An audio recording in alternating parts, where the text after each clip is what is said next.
Hey guys, Sheri Ann Richerson from exoticgardening.com, and what I've got here is the Back to the Roots self-watering fabric garden pot.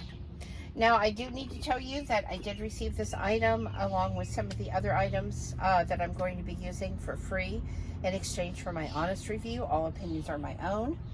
Now this comes with two of these little containers. They're clay that you fill with water. And so basically what I'm going to do, this is the little container it comes in. I'm going to fill it about 3.5 inches full of a organic potting soil. You want to choose one that's well draining and really nice. So here we go.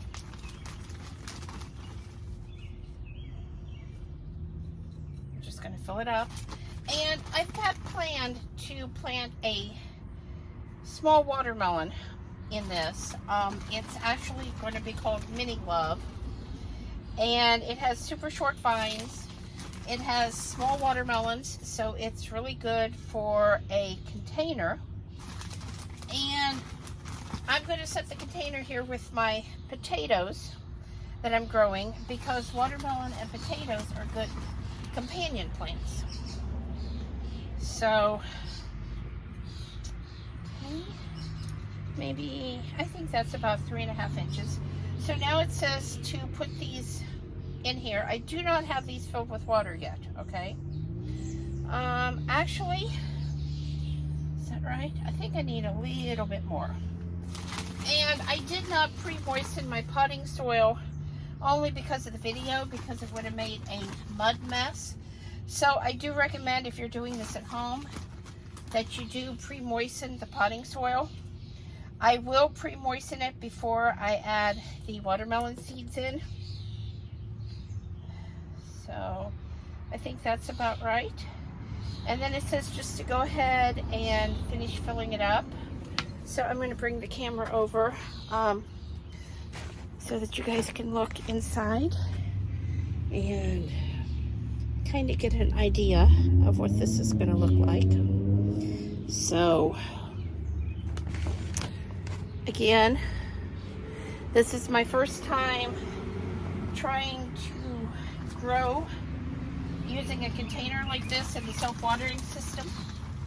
So I'm pretty excited and pretty hopeful that this is going to turn out really well.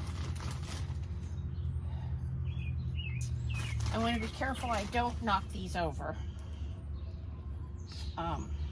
as I'm putting these in here.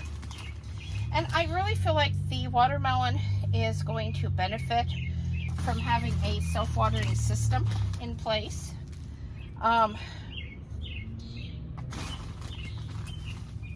It can kind of drink what it wants, and then I can just refill that.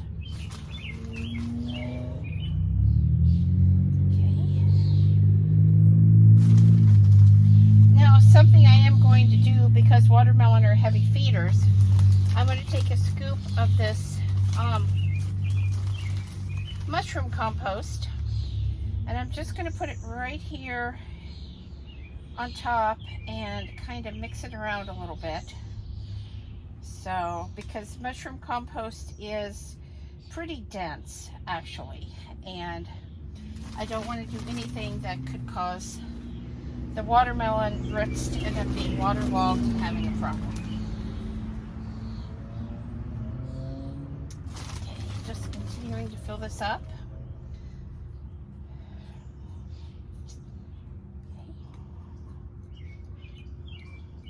And the next thing that I'm going to do is I'm going to put a couple scoops of this, these worm castings on. Again, just because watermelons are heavy feeders, I think maybe just one scoop is going to be enough actually. And I'm going to kind of mix that in a little bit. So I've got plenty of food in here. So once the roots start growing, they should be able to get what they need as far as water, as far as, you know, a natural fertilizer. And then all I should have to do is keep an eye on these containers to make sure that they're full of water, and give it the occasional watering to kind of help make sure all of the soil stays wet and to kind of flush any excess fertilizer out, because you can over fertilize even in a container. That's why a lot of the nurseries and things water every single day to kind of help push that excess fertilizer that they use to make those plants really big out of the soil so that it doesn't burn the roots up.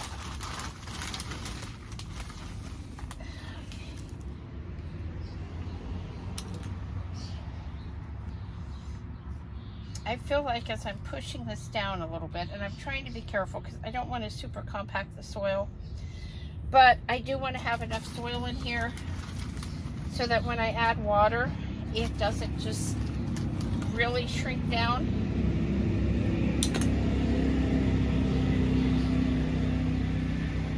Now, another thing that I could do to help conserve water in this is to add a little bit of mulch on top